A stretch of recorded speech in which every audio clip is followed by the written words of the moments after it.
Good morning. It's 10:13 a.m. on April 8th, 2021. As a points of procedure, I just want to go ahead and acknowledge a couple of authorities, as in legal authorities. First, I want to go ahead and talk about It's 28 Section 526 regarding the authority of the Attorney General to investigate United States attorneys, marshals, trustees, clerks of the court, and others. I've already done what I can through the formal judicial legal filing process, but it would seem at this point it is important to let people know that the level it is at is actually one of addressing matters connected to charges that were engaged through a formal process and that thus far have not been satisfied. It's also very important to guard against any abuses of 28 Section 527 regarding the Working Capital Fund. One of my contentions, especially based upon information that was available in the Federal Register within 30 days of February 12th of 2018, is that my effort to contact the Department of Justice Organized Crime and Gangs Unit in Washington, D.C. was disabused, and that somebody took that packet of information and rather than engaging it in a formal criminal investigation, which was the intention, decided that they would use it for some other strategy. My contention is that they decided to use it as underwriting on some sort of alternative financing, including through the Department of Justice. If somebody thought that they had the authority of 28 Section 527, please understand, I do not agree. And I will seek all remedies possible in order to challenge that, if in fact that's what occurred. In the meantime, there should be legitimate means already at hand to be able to adequately finance any efforts that we have moving forward, up to and including filing fees, copy cost, notices of service, whatever is necessary in order to assure bond on any actions, civil or criminal, that may need to be engaged, as well as the appropriate payments and protections necessary for anybody else that's involved through the formal processes. I would also like to acknowledge that I understand that there has been a comment that I provided, a public comment provided to the Federal Reserve. And while there hasn't been much disclosure, my understanding is these public comments present a form of contribution in the public realm. I've already tracked how some of my public comments have been in connection with very important benchmarks and within the processes that were also a part of the larger context of the public comment period. And it's part of what I've been tracking and following up on. Insofar as that's the situation, there was a time frame wherein at least one of them was coded to something I had actually previously mentioned formally in my efforts at legal redress as being a specific metric of concern in the pattern of racketeering activity. It just so happens that that specific metric, in consideration of the laws regarding the administration of the Department of Justice, references advice to heads of executive offices. But if one applies a plus or minus for a margin of error, or in this case, what would hopefully not be error, there's also very strategic correlations with other entities that the Attorney General would be engaging.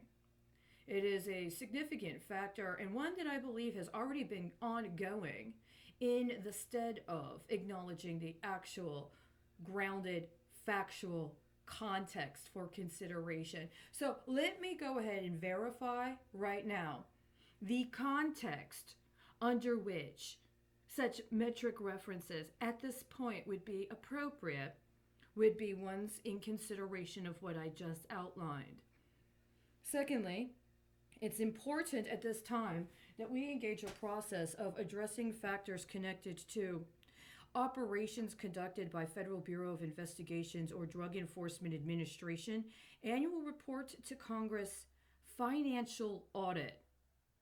I'm going to immediately need information regarding the application of Public Law 113-6, Division B, Title II, Section 207, regarding the conduct of undercover investigations and things connected to the prosecution of crimes against the United States.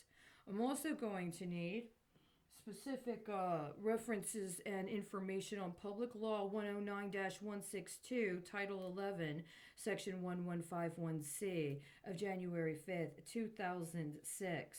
Specifically of concern is the fact that within these laws are the possibility of, for instance, under the Federal Property and Administrative Services Act of 1949, which parts of which were repealed, other parts of it allow for, as a part of fiscal appropriations from 1996 that specifically reference their relevancy under the Anti-Terrorist and Effective Death Penalty Act, B, sums authorized to be appropriated for the Federal Bureau of Investigation for the Drug Enforcement Administration may be used to establish or to acquire proprietary corporations or business entities as part of an undercover investigative operation, and to operate such corporations or business entities on a commercial basis without regard to Section 9102 of Article 31 of the United States Code, 31 U.S.C. Section 9102. My major concern is that we are going to have to address what is within the authority of the Attorney General to investigate per 28 Section 526, authority of the Attorney General to investigate United States attorneys, marshals, trustees, clerks of the court, and others when it comes to abuse of provisions regarding acquisition or incorporation and operation as a corporation under the auspices of alleged undercover work that are not actually undercover work, but rather abusing the protections of the Department of Justice and the federal government in order to use the cover of sovereign immunity to get away with crime, including serious organized crime, including organized crime that's responsible for financing acts of terrorism, and including organized crime that is abusing the judicial process and the legislative process to attempt to masquerade as law completely unconstitutional changes to the law aimed at dispossessing us of our rights to due process. So I'm going to be very appreciative of all of the effort and all of the support that I'm about to get very, very soon and very quickly.